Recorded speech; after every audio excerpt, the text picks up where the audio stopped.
Jumpa kembali Sobat All About China. Menurunnya kinerja ekonomi Cina dimanfaatkan oleh beberapa kalangan anti-Cina untuk mendiskreditkan kepemimpinan Xi, PKC, dan Cina itu sendiri. Mereka lupa bahwa ekonomi dalam negeri mereka mungkin lebih buruk atau dalam resesi.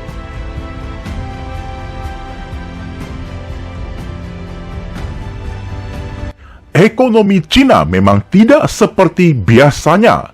Sebuah rombakan besar dilakukan. Perceraian antara Cina dan Barat, khususnya Amerika, sedang terjadi. Selain itu, rebound dari kejatuhan ekonomi global akibat pandemi COVID. Ekonomi global tidak sedang baik. Semua bermula ketika Amerika ingin menghentikan laju ekonomi terbesar kedua, yaitu Cina. Tekad menghentikan laju Cina disebabkan Cina adalah suksesor Amerika itu sendiri yang dapat menggerus hegemoni Amerika di masa depan.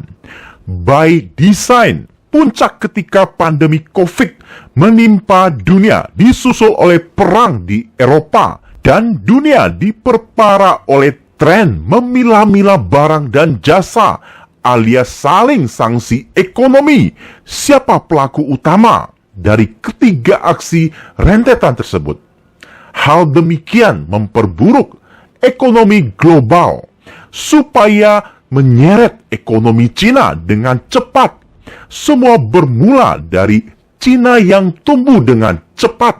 Sebuah keajaiban ekonomi, kepemimpinan, dan sumber daya atau etos kerja yang tidak diperhitungkan di awal ternyata menjadi ancaman masa depan Amerika.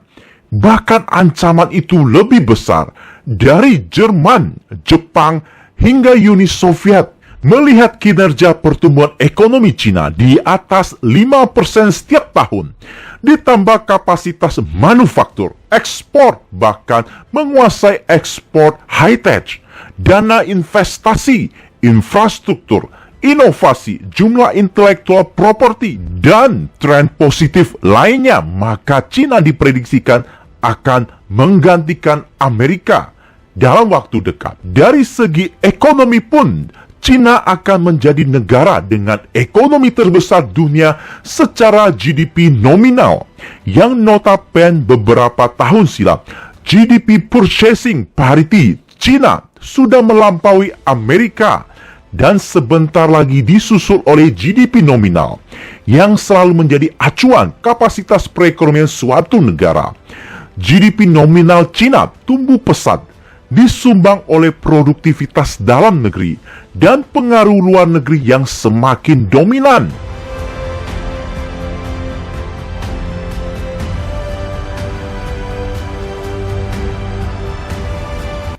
Harus dihentikan atau tidak malapetaka bagi Amerika. Berbagai cara dipikirkan oleh calon presiden Amerika untuk menghentikan laju Cina. Padahal, apa urusannya? Presiden Amerika maupun calonnya visi misi mengurusi internal dan eksternal Cina. Harus disadari, setiap kemajuan Cina atau siapapun kelak rival Amerika adalah sebuah kemerosotan bagi Amerika. Ini seperti bom waktu. Tidak menghentikan Cina, maka supremasi dan pengaruh Amerika akan memudar. Ketika memudar, hilang, maka malapetaka datang secara bersama dalam satu hari, dimulai dari mata uang.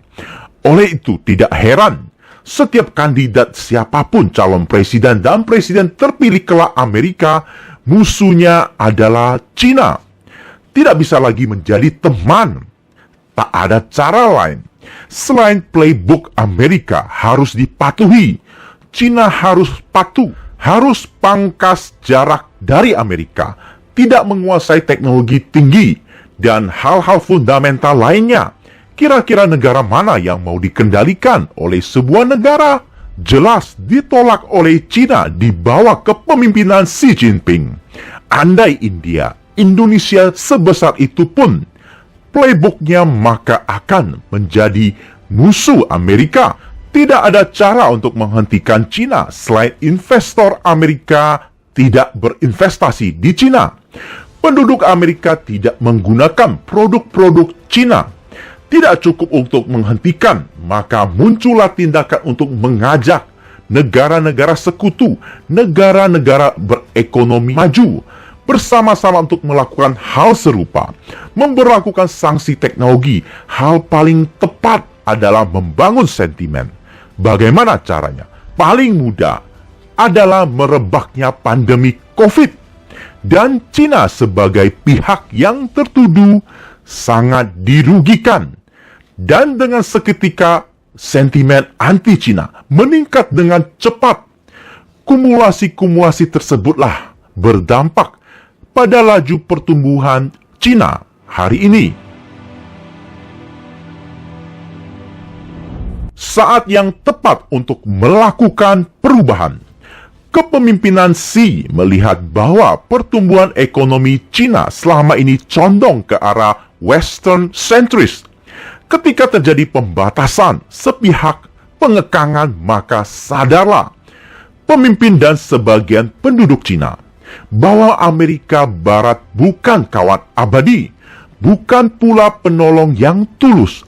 Investasi dan perdagangan Cina dominan didapatkan dari Barat, serta mengadopsi pola-pola semi-kapitalis secara perlahan sedang dikalibrasi ulang. Pola-pola demikian rentan mengalami krisis dan pengekangan di masa depan. Selain itu, negara-negara pelopor sekelas Amerika Eropa menghadapi persoalan ekonomi hingga sosial yang hari ini semakin rumit. Sektor-sektor yang melambungkan ekonomi Cina seketika namun sangat rentan seperti properti kembali dikalibrasi ulang agar antara demand dan supply seimbang. 2017 Xi menyatakan rumah untuk ditinggal bukan untuk dispekulasi.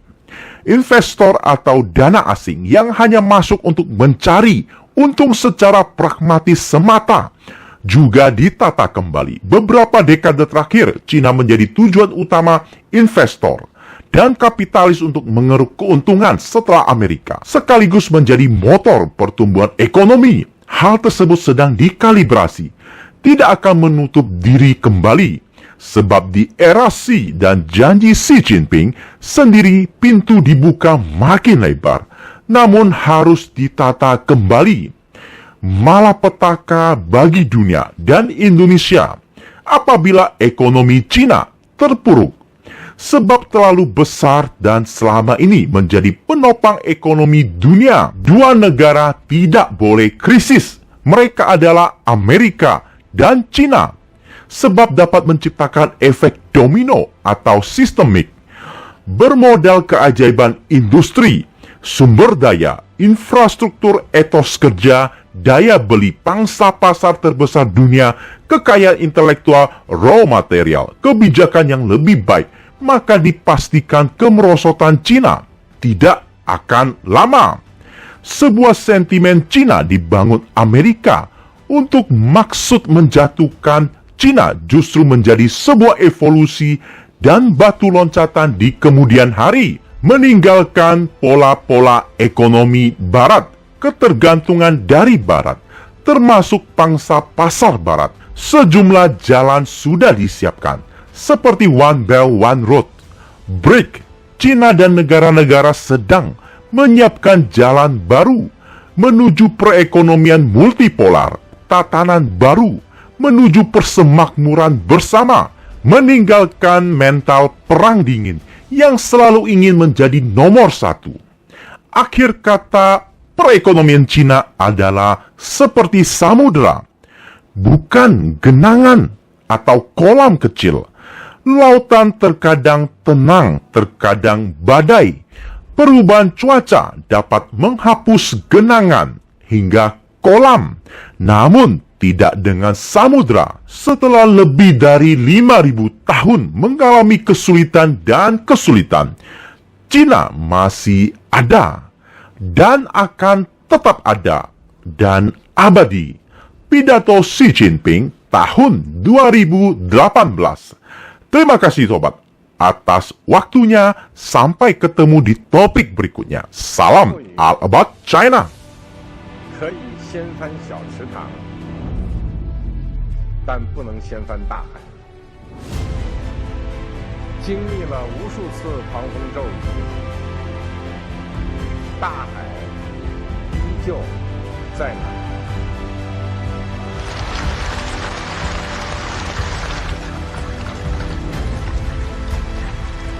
经历了5000多年的天然控制，中国依旧在那儿。